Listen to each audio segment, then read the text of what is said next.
आकाशवाणी केंद्रावर रामचरित मानस गानचं प्रसारण सुरू। खासदार धनंजय महाडिक यांच्या संकल्पनेतून उपक्रमास सुरुवात। घराघरात श्रीराम भक्ती वाढवण्याचा उद्देश।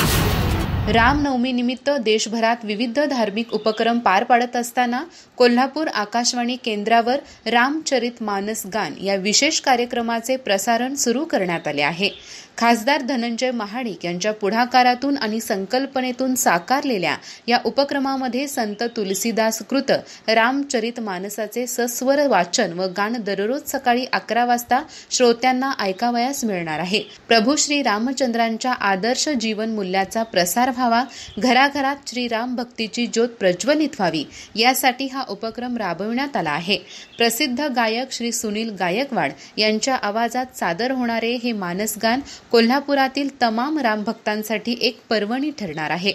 खासदार महाडिक यांनी सर्व नागरिकांना आवाहन केले आहे की त्यांनी या कार्यक्रमाचा नित्य आनंद घेऊन आपल्या आयुष्यात रामायणातील आदर्श आत्मसात करावेत। कोल्हापूर आकाशवाणी केंद्राच्या माध्यमातून श्री रामचरित्र मानस गानाचा हा आध्यात्मिक उपक्रम शहरातच नव्हे तर परिसरातही प्रसार पावण्याची शक्यता आहे। अधिक माहिती आणि ताज्या घडामोडींसाठी आजच आमचे चॅनल सबस्क्राइब करा।